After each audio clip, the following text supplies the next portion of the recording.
So I stand here again.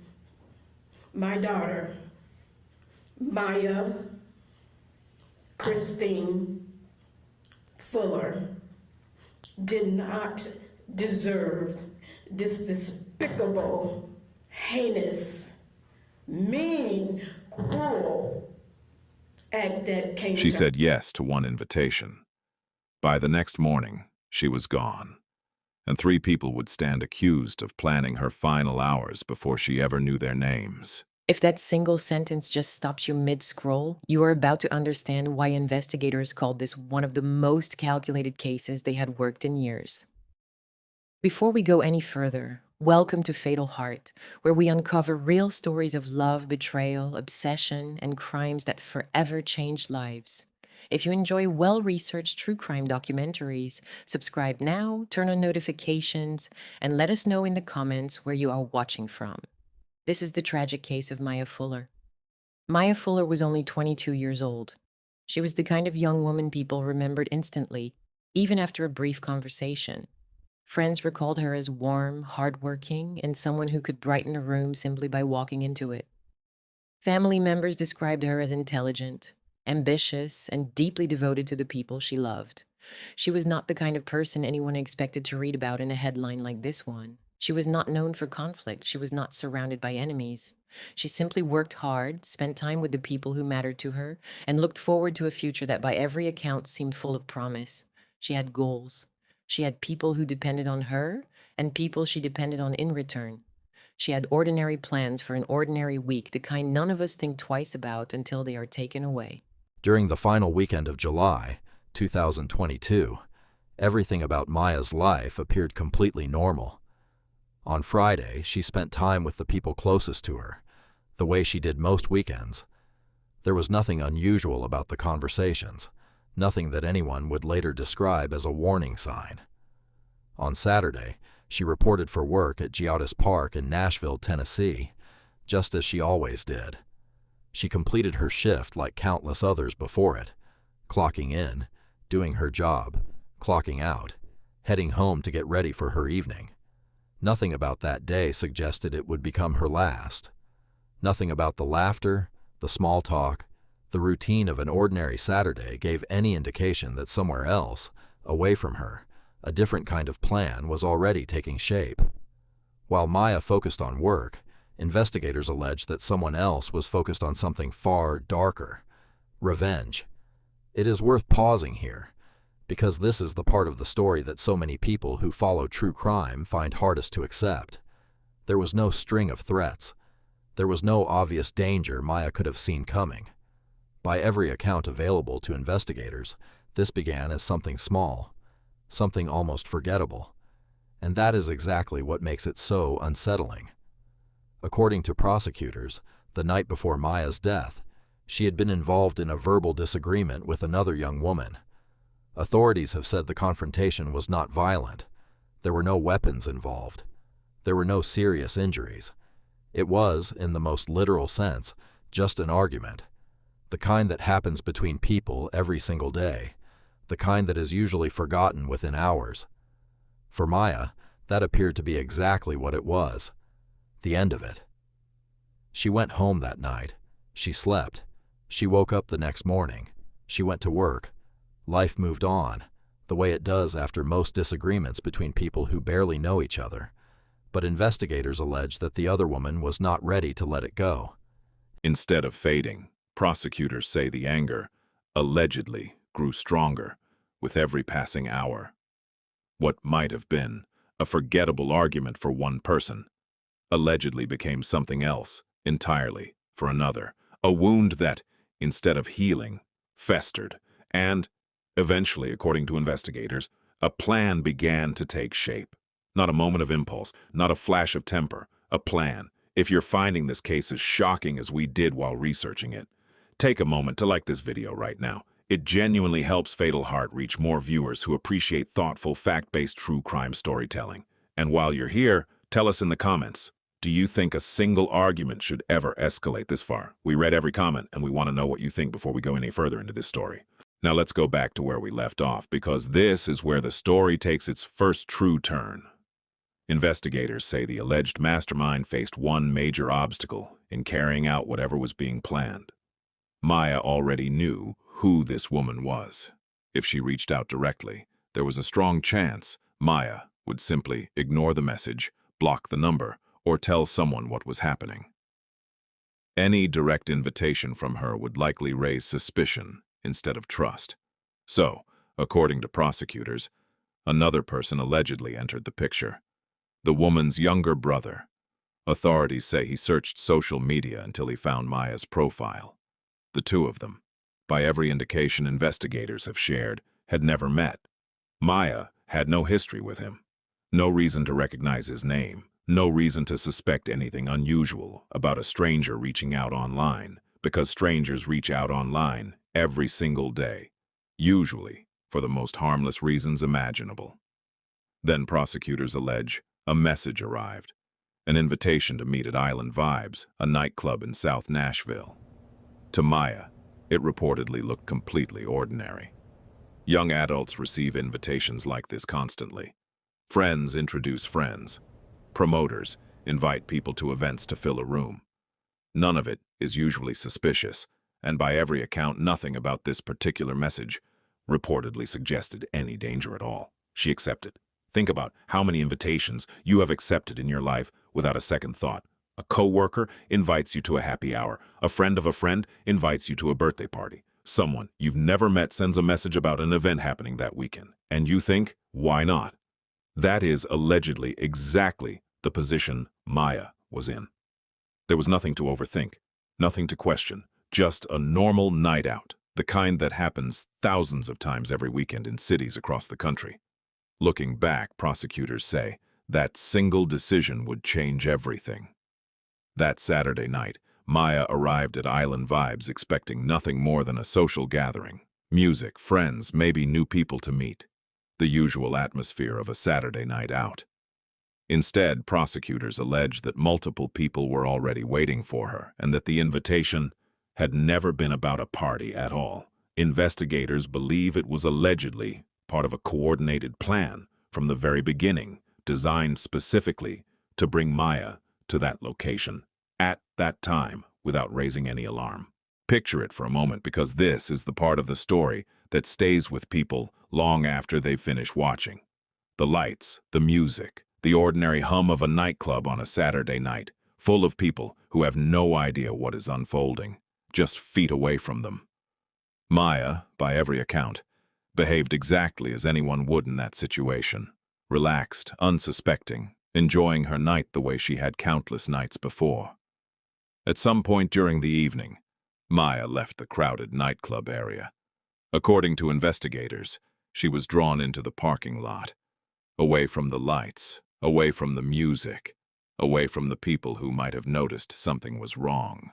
That is where prosecutors say the confrontation became violent. Authorities allege that Maya was attacked by multiple individuals at once. Despite being outnumbered, investigators believe that she fought to defend herself, that she did not simply become a victim without resistance, that in her final moments, by every indication available to investigators, she fought for her life. But the odds, prosecutors say, were overwhelming. One young woman, allegedly facing several attackers in the dark, away from help, away from witnesses. What happened next would leave an entire community searching for answers they were not prepared to face. When Maya stopped communicating with family and friends, concern quickly turned into panic. Anyone who has ever waited for a text that never came, or a call that went straight to voicemail, knows that particular kind of dread, the one that starts small and grows heavier with every passing hour. For Maya's loved ones, that dread did not fade. It grew. Days passed. Search efforts intensified. Loved ones refused to give up hope, because giving up hope was simply not an option for the people who knew her best. They organized search parties. They posted her photo. They called every number they could think of, hoping for any sign, any clue, anything that would bring her home safely. Then came the discovery no family ever wants to receive. Her body was found on rural property in Wilson County. The young woman who had simply accepted an invitation to a Saturday night out would never return home. The search that had been driven entirely by hope ended instead in heartbreak. News of Maya's death spread rapidly across Tennessee. Friends gathered for vigils. Candles were lit along sidewalks and front porches. Prayers were offered in churches and living rooms by people who had never met Maya, but felt her loss all the same. Everyone, it seemed, was asking the exact same question. Why? Why would a simple disagreement, the kind that happens between strangers every day, end like this? Why would anyone go to such lengths, recruiting another person, sending a fake invitation, luring someone they had supposedly forgiven the night before, to carry out something this calculated? These were the questions an entire community carried as investigators began the painstaking work of finding answers. Law enforcement began piecing together Maya's final hours almost immediately.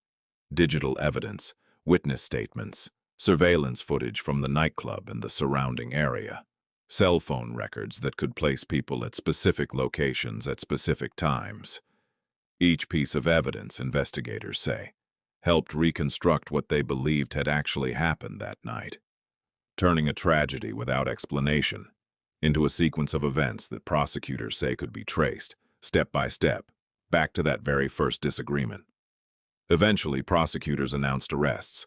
A grand jury indicted 3 suspects on charges, including first-degree murder and kidnapping.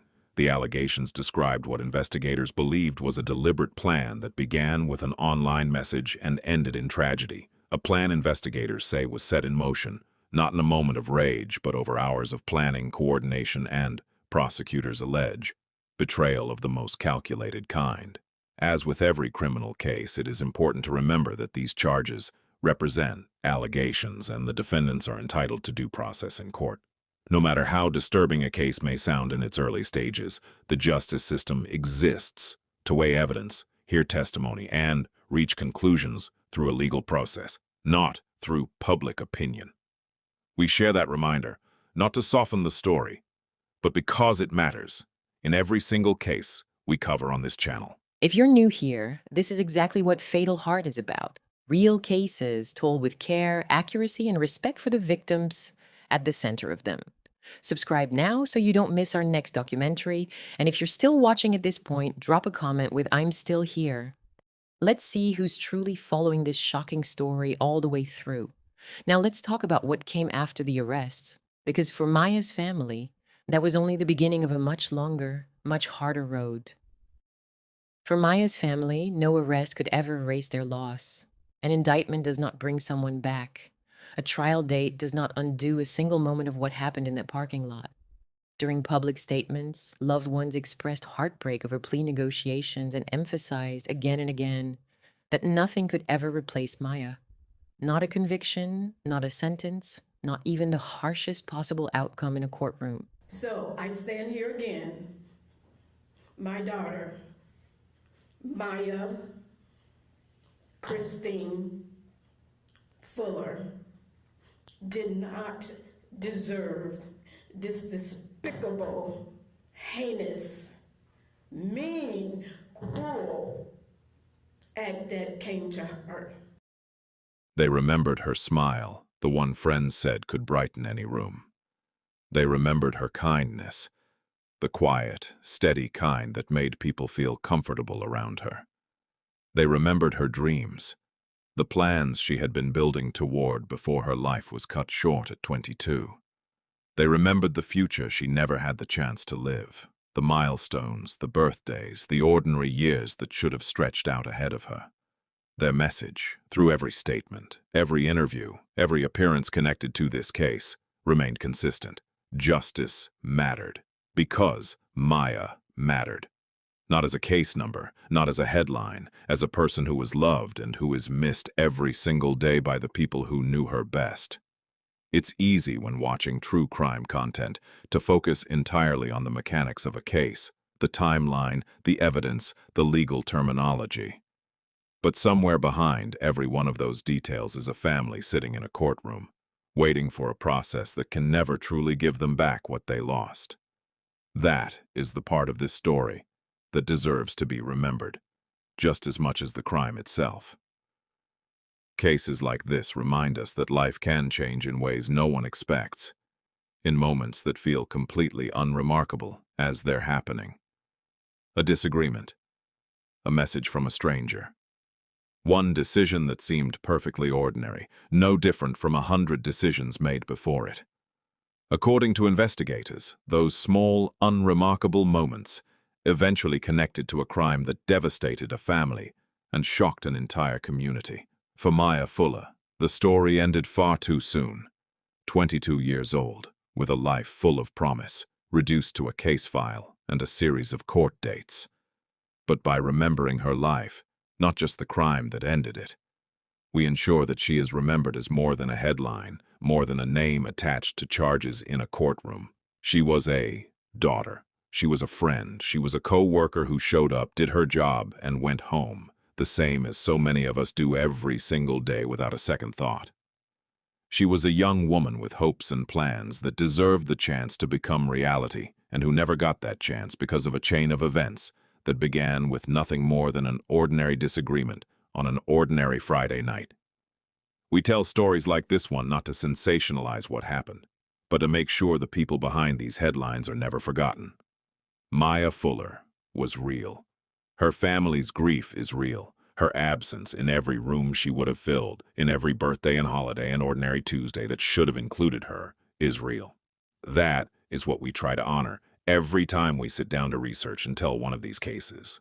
Thank you for watching Fatal Heart. If this documentary moved you, please leave a like, share it with someone who appreciates responsible, true crime storytelling, and subscribe for more real cases told with respect and careful research. We put a great deal of care into making sure these stories are accurate and told with the dignity the victims deserve, and your support is what allows us to keep doing that.